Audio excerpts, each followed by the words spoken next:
வணக்கம். Welcome to Princy's Authentic Kitchen. இன்னைக்கு என் தமிழ் ஃப்ரெண்ட்ஸுக்காக மசாலா தோசை ரெசிபியோட வந்திருக்கிறேன். இந்த மசாலா தோசை நான் ரெண்டு விதமாக செய்ய போகிறேன். ஒன்று மசாலா தோசை, ரெண்டாவது குண்டு தோசை. இந்த ரெண்டு ரெசிபி எப்படி செய்கிறேன்னு சொல்லி உங்களுக்கு ஸ்டெப் பை ஸ்டெப் காட்டித்தரேன்.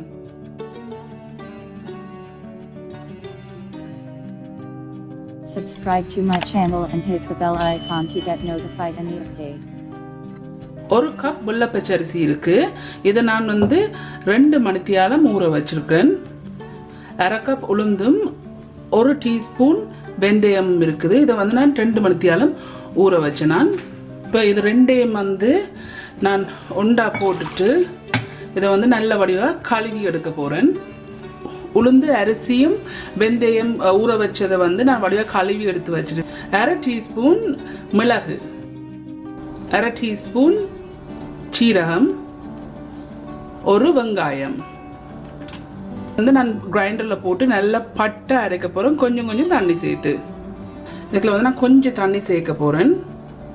கொஞ்சம் தண்ணி சேர்த்துட்டு நல்லா பட்டை இது அரைக்கணும்.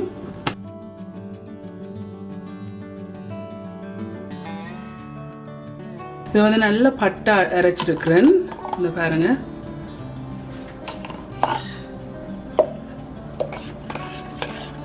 இப்போ மிச்சதெல்லாம் போட்டு அரைச்சி போட்டு நெக்ஸ்ட் ஸ்டெப் என்னன்னு சொல்லி காட்டுறேன் உங்களுக்கு. இந்த மசாலா தோசை மிக்ஸுக்கு நான் எல்லாம் நல்ல பட்டை அரைச்சி வச்சிருக்கிறேன்.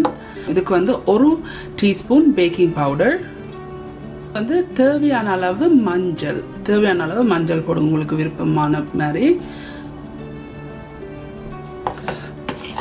இதை நல்லா மிக்ஸ் பண்ணி போட்டு 5 இல்லை 6 மணித்தியாலம் இதை நாங்கள் புளிக்க விடணும்.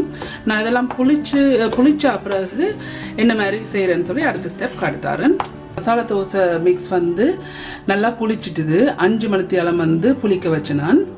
இப்போ இதுக்கு உங்களுக்கு தேவையான அளவு உப்பு போடுங்க.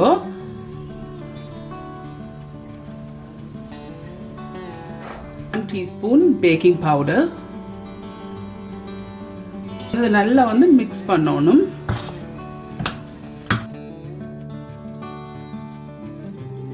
மிக்ஸ் பண்ணி எடுத்துட்டேன். நெக்ஸ்ட் ஸ்டெப் என்ன செய்யறேன்னு சொல்லி காட்டுத்தாரேன்.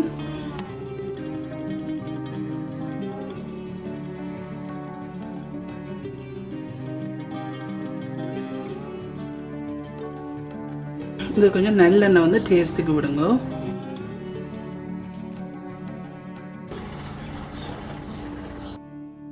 இதுக்கு நடுவில் கொஞ்சம் பொட்டேட்டோ மசாலா கறி போடும்.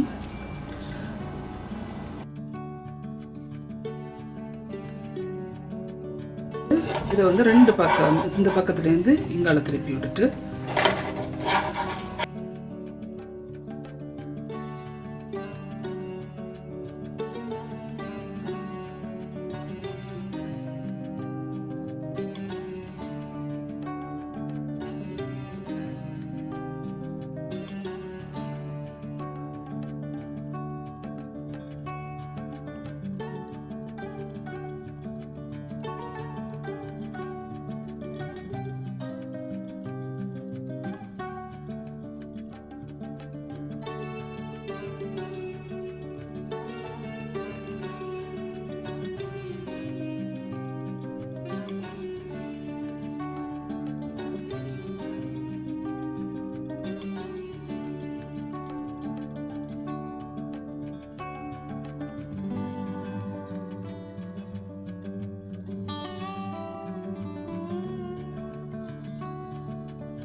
தோசைக்கு புளிக்க வச்சதில் நான் பிரம்ப எடுத்து வச்சேன். நான் அந்த சேம் மசாலா மாவை அப்போ அதுக்கு நான் தண்ணி ஒன்றும் கிளக்கல. ஆனால் கொஞ்சம் உப்பு சேர்த்து இதில் கலந்துருக்குறேன். தண்ணி சேர்க்கையில் தண்ணிக்கு பதிலாக இதுக்கு வந்து 2 முட்டை நல்லா அடித்து வச்சுருக்கிறேன். இதை வந்து இதுக்குள்ள விடுங்க. இதில் அரைவாசி வெங்காயம் வந்து நல்ல மண் மாதிரி வெட்டி வச்சுருக்கிறேன். நல்ல குருணியாக வெட்டணும், அதையும் ஆட் பண்ணுங்க. இதுக்கு வந்து 6 பச்சை மிளகாய் இருக்குது, இதையும் நல்ல குருணியாக வெட்டி இதோட போடுங்க. இதை போட்டுட்டு நல்லா மிக்ஸ் பண்ணுங்க. இதை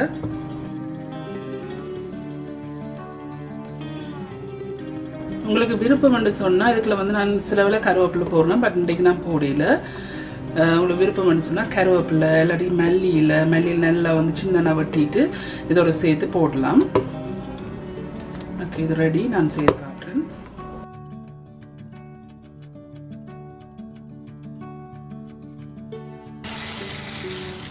இது வந்து கொஞ்சம் கொஞ்சமாக இந்த குண்டு சட்டியில் விடுங்க.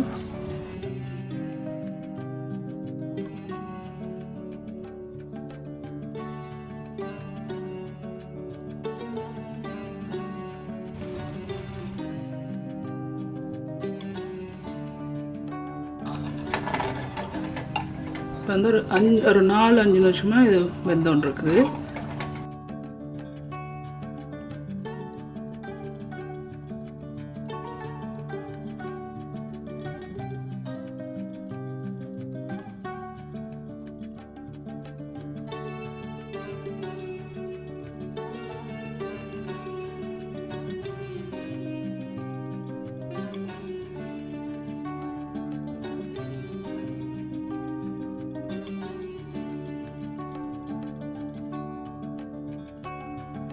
ஓகே ஃப்ரெண்ட்ஸ், இந்த மசாலா தோசை எல்லாம் செய்து முடிஞ்சது. சூப்பராக வந்துச்சு.